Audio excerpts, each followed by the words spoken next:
Now, people ask me this all the time. They say, Feynman, what is out there beyond the edge of the universe? And the way they ask it, you can tell they already have a picture in their heads.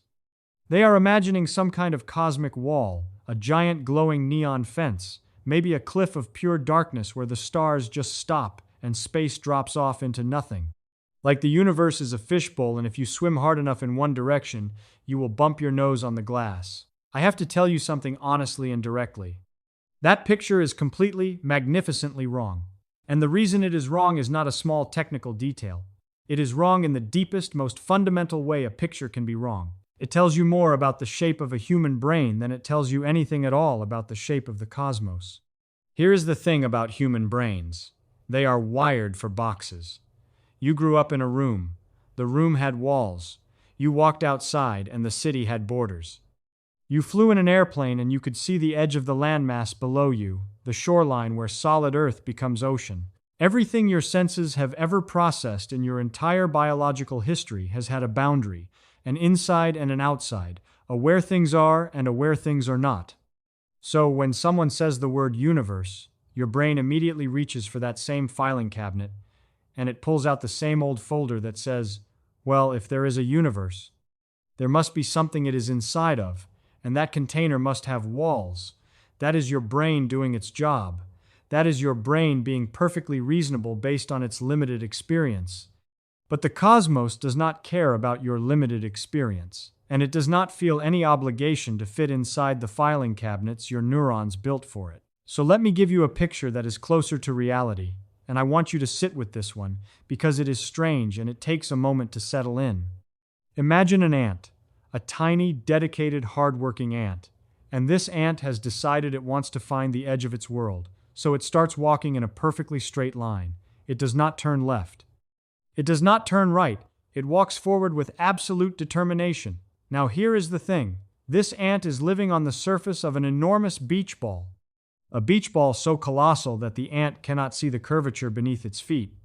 To the ant, the surface feels flat. It feels like it goes on forever in every direction. And so the ant walks. It walks for days, it walks for weeks. It walks with incredible patience, straining to find the cliff, the drop-off, the neon fence where the ball stops, and it never finds it. Not because the beach ball is infinite. The surface of the ball is perfectly finite. You could measure it, you could calculate its total area. But the ant never finds an edge because the surface curves back on itself in 2 dimensions. There is no boundary line. There is no outside of the surface that the ant could step into from the surface. To the ant, walking on that 2-dimensional skin, the concept of an edge is simply not available. It is a geometrically forbidden idea in that ant's world. Now make that beach ball 3-dimensional. Now make it continuously inflating, stretching outward at every point simultaneously. Now you are starting to understand what space is doing. The geometry of space itself, and this comes directly from Einstein's general relativity and the work on spatial metrics that came from it, does not have to be flat the way a tabletop is flat. Space can curve. And when we talk about the curvature of space, we are not talking about space curving through some other space outside it. We are talking about the intrinsic geometry of space itself, the way you measure distances within it, the way parallel lines behave when you follow them over enormous distances. If you take a perfectly flat universe, one where the geometry is what mathematicians call Euclidean, then that universe can go on forever in every direction. There is no edge, not because the edge is very far away, but because the mathematics of infinite flat space has no place to put a border. Every coordinate is occupied by space. Every direction extends without limit. The concept of beyond has no available address in that geometry. Beyond what, you would ask? Beyond all of space. But all of space already fills all of space. Now, consider a universe with positive curvature, what we sometimes picture as being shaped roughly like the surface of a sphere, but in 3 dimensions instead of 2, and your head starts to hurt here, which is natural and appropriate. In this geometry, if you travel in a perfectly straight line in any direction, you will eventually return to your starting point. Not because you turned around. Not because you hit a wall. Because the geometry of space itself curves you back. This universe is finite. It has a total volume you could calculate in cubic light years. But it has no edge, no boundary, no outside. It is a closed geometric system. The idea of what is outside a closed three-dimensional space is precisely like asking what is north of the North Pole. The question is grammatically correct, but geometrically empty. It sounds like a question. It has the shape of a question, but it is not pointing at anything real. This is what I mean when I say the edge is not a physical location you are not allowed to visit. The edge is a mathematical absurdity. It is a category error dressed up in a science fiction costume. But now there is something else. Something that has a slightly different flavor from the pure geometry, and I think it is even more astonishing when you really sit with it. It is the question of our observable universe, our cosmic horizon, and why we see a boundary that is not actually a wall, but is instead something far stranger. The universe is approximately 13.8 billion years old. Light travels at a specific, finite speed. It does not travel instantaneously. It moves at precisely 300 million meters per second, no faster, and this is not a technology limitation we will eventually engineer our way around. It is a fundamental structure of spacetime itself. What this means is brutally simple. When you look at a star that is 1 light year away, you are not seeing that star as it is now. You are seeing it as it was 1 year ago. That is the light that left 1 year ago and just now reached your eye. When you look at a galaxy a billion light years away, you are seeing a billion-year-old picture. You are a cosmic historian staring backward through time with every glance. Now push this to its limit. The universe is 13.8 billion years old.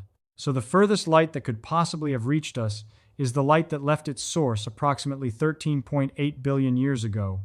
That gives us what we call the observable universe, a sphere centered on us with a radius of about 46 billion light years. It is larger than 13.8 billion because space itself has been stretching while the light was traveling, which adds an additional layer of beautiful complication. But the key point is this. At the edge of our observable universe, there is not a wall, there is not a fence. There is a horizon, a temporal horizon, a curtain made not of matter but of time and the speed of light. Beyond that horizon, there is more universe, almost certainly, possibly an enormous amount more. The matter and space out there are real. They are operating under the same physical laws. But the light from those regions has not had enough time to reach us yet. And here is what makes it truly vertiginous. The space between us and those distant regions is expanding. It is expanding faster than light can cross it. Not because anything is moving through space at faster than light speed. Space itself, the medium, is stretching. The light from those regions is being carried backward, away from us, on an expanding current it cannot swim against. So that light will never reach us, not in principle, not with better telescopes. The horizon is not an engineering problem. It is a velocity problem embedded in the expansion physics of the universe itself. So the honest answer to what lies beyond the edge of the universe is, there is almost certainly more universe, and we are physically, permanently, not temporarily, cut off from ever seeing it. But we can still reason about it. And that brings me to the third idea, which requires you to zoom out even further, to the very first fractions of a second after the beginning, when the universe was not matter or radiation but a boiling, hyperenergetic field in a state physicists call inflation. The inflationary model of the early universe, developed from the work of theorists working on cosmological models of the very early hot dense phase, proposes that the universe underwent a period of explosive, exponential expansion in its earliest moments. Not a gradual expansion, an expansion so fast that regions of space were being pushed apart at rates that dwarf anything we observe today. This inflationary field eventually lost energy. It decayed. It converted its stored energy into the hot, particle-filled bath that eventually cooled into atoms, stars, and everything we see. This was our Big Bang. Now here is the part that is deeply strange and beautiful. There is a theoretical framework called eternal inflation, which proposes that this inflationary field did not decay all at once, everywhere, simultaneously. Instead, it continues to inflate in most regions, but undergoes random quantum transitions in certain patches where it decays locally, spawning a localized Big Bang, a pocket of space-time that expands and cools into its own separate universe. Our universe might be one such pocket, And the inflationary field might be continuing to generate new pockets right now, at this moment, producing new universes in a vast, churning, hyper-energetic expanse of spacetime that lies so far beyond our observable horizon that no conceivable signal or interaction could ever bridge the gap. Each of these pocket universes, these bubble universes in the multiverse matrix, might operate under entirely different physical parameters. The strength of gravity, the mass of the electron, the constants that govern chemistry and nuclear physics might all take different values in each bubble, determined by the random specifics of how the inflationary field decayed in each region. This is not mysticism. This is not speculation disguised as physics. This is a logical, mathematical consequence of taking inflation seriously as a physical mechanism and following the equations where they lead. What lies beyond the edge of the universe might therefore not be emptiness. It might not be nothing. It might be an endless, bubbling sea of other spaces, other cosmological histories, operating under physical rules that share no overlap with ours. And here I want to say something that I find genuinely exciting, not in a performed way, but in the way you feel when you realize you have been thinking about something too small for too long.